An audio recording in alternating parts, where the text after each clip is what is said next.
এইবার খুলবে, শোনো শোনো ঠাকুমা গল্প বলবে।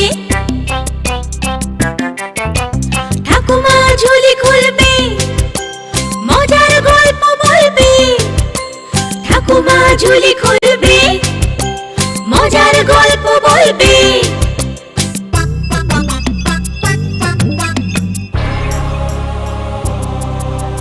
গা ছমছম, কি হয় কি হয়, কখনো মজার কখনো বা ভয়। গা ছমছম, কি হয় কি হয়, কখনো মজার কখনো বা ভয়। পশু পাখি রাজা রানী ভূত পেতনি, চোখের সামনে সব হাঁটবে চলবে, কথা বলবে। ঠাকুমা ঝুলি খুলবে, মজার গল্প বলবে। ঠাকুমা ঝুলি খুলবে, মজার গল্প বলবে। ঠাকুমা ঝুলি খুলবে।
সবাই এসে গেছো? এবার তাহলে চুপ করে বসো, আমি আমার ঝুলি থেকে গল্প বার করি। শোনো, এক গাঁয়ে ছিল এক গরিব বামুন। বউ আর বুড়িমাকে নিয়ে খুবই কষ্টে শিষ্টে তার দিন চলত। বৌমা, বলি উনুনে তো হাঁড়ি চাপিয়ে দিলে, ঘরে তো দানাটুকুও নেই। ছেলেও তো সেই কোন সকালে বেরিয়েছে, এখন ফিরলো না। আর একটু দেখি, না তো পুকুর ধার থেকে কিছু শাক পাতা এনে সেদ্ধ করে নেব। ওই ওই আপনার ছেলে এসেছে। বাছা, সারাদিন ঘুরে কিছু পেলি? না মা, সবার ঘরেই এক অবস্থা। একটু যা চাল ডাল পেয়েছি, তাতে তিনজনের আধপেটা খেয়ে 4 দিনও চলবে না। তাই আমি ঠিক করেছি কদিন শহর থেকে ঘুরে আসব। দেখি ওখানে যদি কিছু রোজগারপাতি হয়। আমরা কি তাহলে এখানে একা থাকবো? কটা দিনের তো ব্যাপার, আমি যত তাড়াতাড়ি পারবো চলে আসব। গায়ে তো চেনা জানা মানুষরা রইলই, কোনো বিপদ আপদ হলে ওদের কাছেই যেও। এই কটা দিন কোনো রকমে চালিয়ে নাও। আমি বরং আজই বেরিয়ে পড়ি। সেই ভালো বাছা, তুই কটা দিন শহর থেকে ঘুরে আয়। তিনজনে এইভাবে অনাহারে থাকার চেয়ে একটা কিছু চেষ্টা করা ভালো। ও আমরা এই কটা দিন ঠিক কষ্টে শিষ্টে চালিয়ে নেব।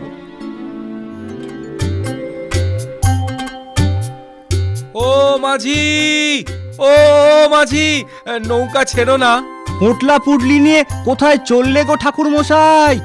শহরে যাচ্ছি গো, শহরে। গায়ের যজমান বাড়ির অবস্থাও তো ভালো নয়, তাই শহরে যাচ্ছি দুটো রোজগারের আশায়। ঠিকই বলেছ, দিনকাল যা পড়েছে, কটা মাসের মধ্যে গায়ের কি দুর্দশা হলো বলো তো। আমি তোমায় বলে দিলাম ঠাকুর মশাই, আমাদের গায়ের ওপর নিশ্চয়ই কোনো শয়তানের দৃষ্টি পড়েছে। কি জানি বাবু, ভাগ্যে কি লেখা আছে। হবে হয়তো। ছেলেটা তো কদিনের জন্য শহরে গেল, তা আমি বলি কি বৌমা, তুমিও না হয় কটা দিন বাপের বাড়িতে ঘুরে এসো। আপনি এখানে একা থাকবেন? দুজনে না খেয়ে কষ্ট করার থেকে এই ভালো। ঠিক আছে মা, আমি তাহলে বেলা থাকতেই বেরিয়ে পড়ি। বামনি গেল বাপের বাড়ি, আর বামুন গেল শহরে। এইভাবে কেটে গেল অনেক দিন। এরপরে শহরে রোজগার শেষে বামুন ঘরের পথ ধরে। এদিকে ওই নদীর পাশেই এক শ্মশান, আর সেই শ্মশানেই থাকে এক জাঁদরেল ভূত। মাঝি, সামনে তো শ্মশান, এই পথে কোনো ভয় নেই তো? বামুন ঠাকুর, অত ভয় নিয়ে কি আর নৌকা চালানো যায়? জলে ভয়, ডাঙায় ভয়, আমার তো মনে হয় আসলে মনেই ভয়। তা যা বলেছ। পোটলা ভরা টাকা করি ফিরছে বামুন নিজের বাড়ি। হে হে, পোটলা ভরা টাকা করি ফিরছে বামুন নিজের বাড়ি। এই তো সুযোগ মাথায় এলো দারুণ মজার ফন্দি। হা উ হা উ হা উ হা উ হা উ হা। থাকবো না আর এই শ্মশানে বাস ঝাড়েতে বন্দি। থাকবো না আর এই শ্মশানে বাস ঝাড়েতে বন্দি।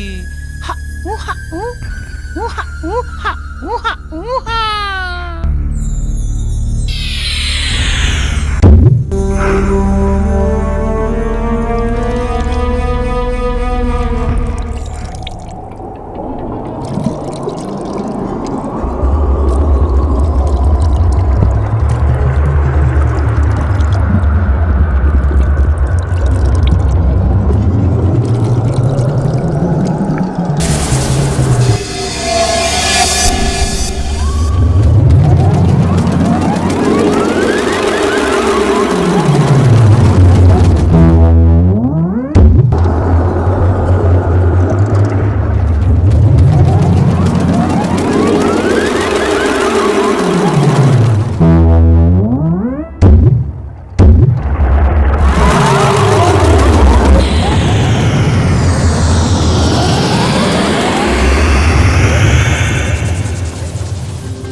জিনিস নিয়ে মানুষের মতো হাঁটা যায় না। এদিকটা বেশ নিরিবিলি দেখছি। চট করে নিজের মূর্তি ধরি, তাহলে তাড়াতাড়ি ঘরে পৌঁছতে পারবো।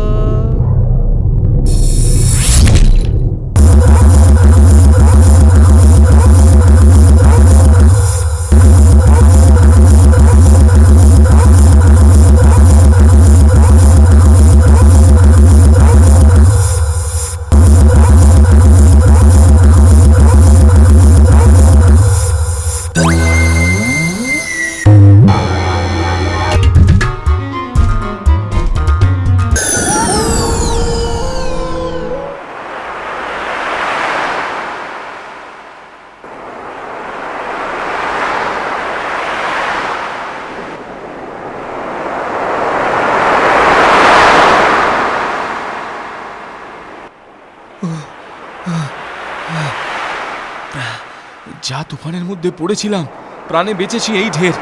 জিনিসপত্রগুলো সব নৌকাতে ছিল। যাই যাই মাঝির কাছ থেকে জিনিসগুলো ফেরত নিয়ে বাড়ির দিকে যাই এবার। মাঝি ভাই, ও মাঝি ভাই! কি ব্যাপার, হঠাৎ ফিরে এলে যে? আরে আরে আমি নৌকা থেকে ঝড়ের দাপটে পড়ে গেলাম। যা হোক, এখন জিনিসপত্রগুলো দাও দেখি বাপু, বাড়ি যাই। তোমার কি মাথা খারাপ হয়েছে? কখন আবার তুমি নৌকা থেকে পড়ে গেলে? দিব্যি তো নৌকায় বসে এলে, আমার পাওনা করি দিয়ে নিজের পোটলা নিয়ে চলে গেলে। তোমার তো এমন স্বভাব ছিল না। এত মিথ্যে কথা ধম্মে সইবে না মাঝি। মিছে কথা আমি বলছি না, তুমি বলছো। পোটলা পুটলি নিয়ে গেলে, এখন আবার ফিরে এসে বলছো জলে পড়ে গেছিলে, ফেরত চাইছো জিনিসপত্র। বলি তোমার কাণ্ডজ্ঞানখানা কি হে? বিশ্বাস না হয় একবার আমার গায়ে হাত দিয়ে দেখো না, জামা কাপড় এখনো কি রকম ভেজা। তাজ্জব কাণ্ড, তোমার কাপড় চোপড় তো ভেজাই দেখছি। তা বাড়ি যাবার পথে পা হড়কে পুকুরে পড়ে গিয়েছিলে নাকি? মোলো যা, এই মাঝির পোতো দেখি কিছুতেই বিশ্বাস করে না। ভালো হবে না বলছি মাঝি, ভালো হবে না মাঝির পো, ব্রাহ্মণের সাপ লাগবে। তোমার সাপ সাপান্ত রাখো দেখিনি। যাও যাও, এবেলা বাড়ি যাও। হ্যাঁ হ্যাঁ, তাই যাচ্ছি। তবে জিনিস ফেরত নিতে কিন্তু আমি আবার আসবো, এই বলে দিলাম।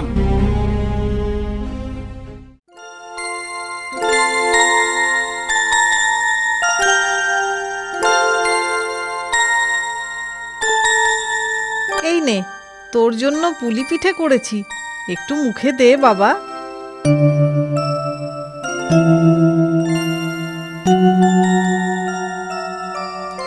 ভালো কথা, আমার যাতে অসুবিধে না হয় তার জন্য ওকে বাপের বাড়ি পাঠিয়েছি। তুই এসেছিস, এবার বৌমাকে আসার জন্য খবর পাঠাবো।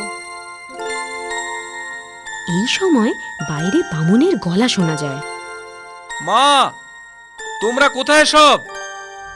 গেলে কোথায়? কি কি- কি ব্যাপারটা কি? এসব কি অদ্ভুত কাণ্ড? ওই লোকটা কে? চেহারাটা তো একদম আমার মতো। এ কি অনাথ সৃষ্টি! মা, মা, তুমি ওই লোকটাকে জামাই আদর করে খাওয়াচ্ছ কেন? তুই কে রে অলক্ষণে? আমার বাছার মতো চেহারাটা ধরেছিস, আবার এখন এসে হম্বিতম্বি করছিস? দূর হ এখান থেকে। হ্যাঁ, ঠিকই তো। কে রে বেটা তুই? আমার বাড়িতে এসে আমাকেই চোটপাট! খবরদার, মুখ সামলে, জালিয়াত চোর! বেরো আমার বাড়ি থেকে!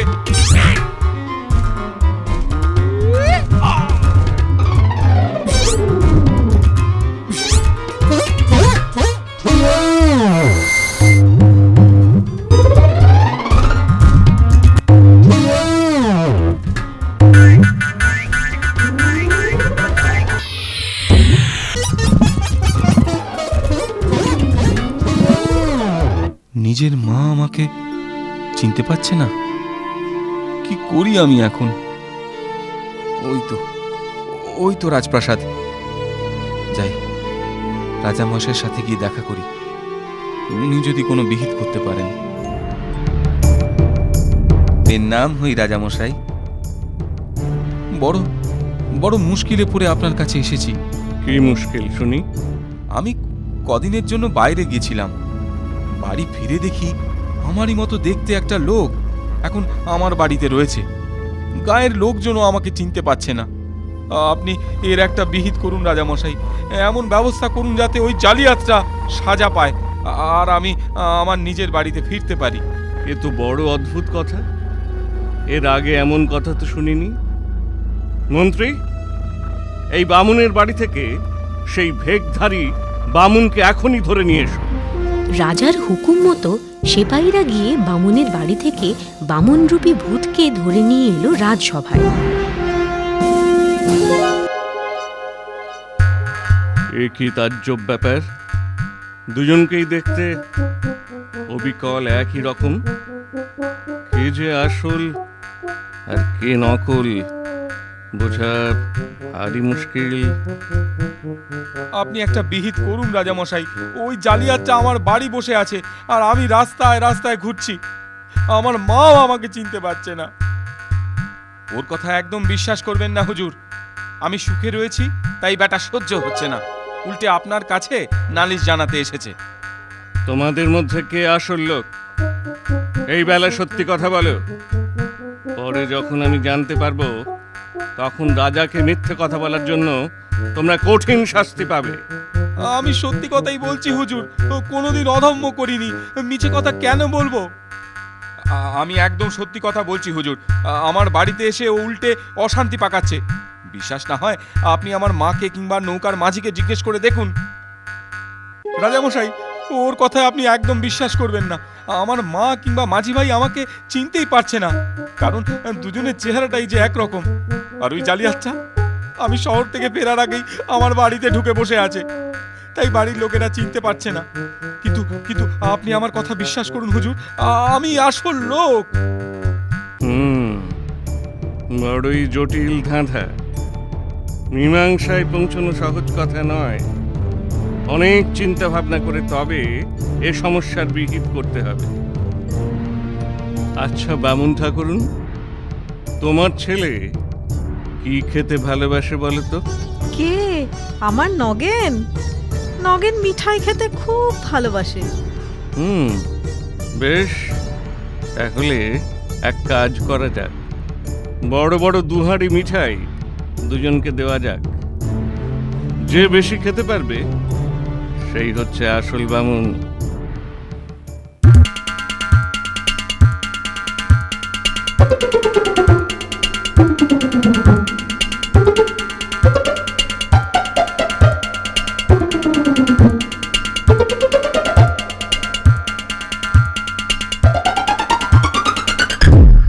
না, এ তো দেখছি সবই নিমেষে সাফ করে দিল।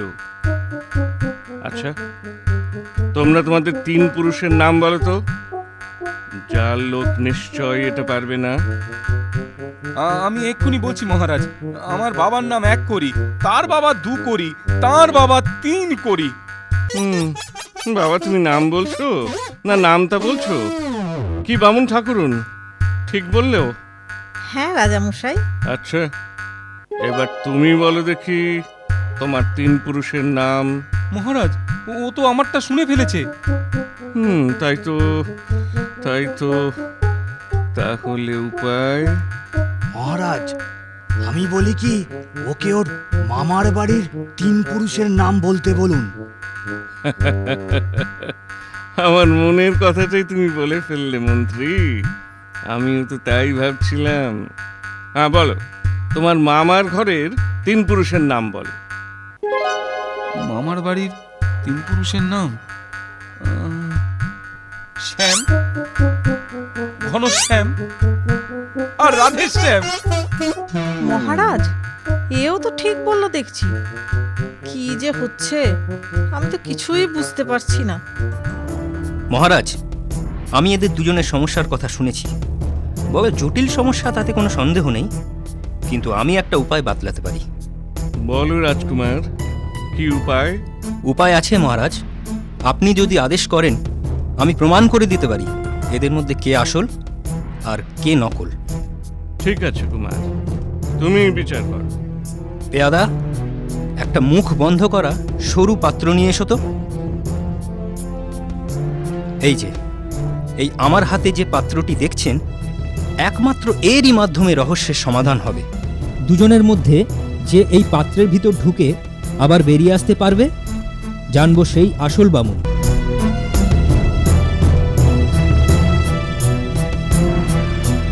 বাবা, বাবা, তুমি বিশ্বাস করো, আমি সত্যি কথাই বলছি। আমার কোনো অপরাধ নেই। এইটুকু ছোট পাত্রের মধ্যে আমি ঢুকবো কি করে? এ যে অসম্ভব। অসম্ভব বললে তো চলবে না, প্রমাণ তো দিতেই হবে। আমি পারবো। আমি অনায়াসে ওই পাত্রের মধ্যে ঢুকে আবার বেরিয়ে আসতে পারবো। এক্ষুনি দেখাচ্ছি।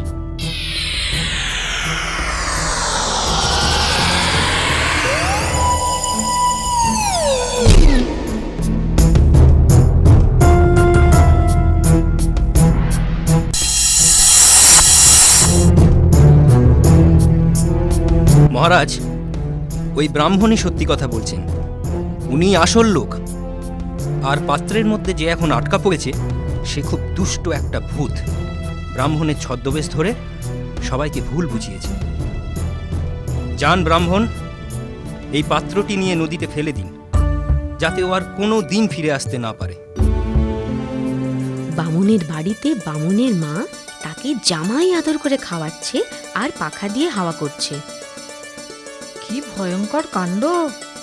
নিজের ছেলেকেই আমি চিনতে পারিনি, আর ওই বেটা ভূতকে কিনা আমি গোগ্রাসে গিলিয়েছি। ভাগ্যিস বৌমা ছিল না, কালই আমি বৌমাকে আনতে লোক পাঠিয়ে দেবো। আহা, বাছার আমার এই কদিন একটুও যত্ন আত্তি হয়নি। ঘাট হয়েছে ঠাকুরমশাই, কত আকথা কুকথা বলেছি, ক্ষমা করে দেন। বেটা ভূতকে যে শেষ পর্যন্ত গাঁ থেকে তাড়ানো গেছে, এই ঢের। আর কখনো সন্ধেবেলা শ্মশানের পাশ দিয়ে নৌকা বাইব না, এই বলে রাখলুম। এরপর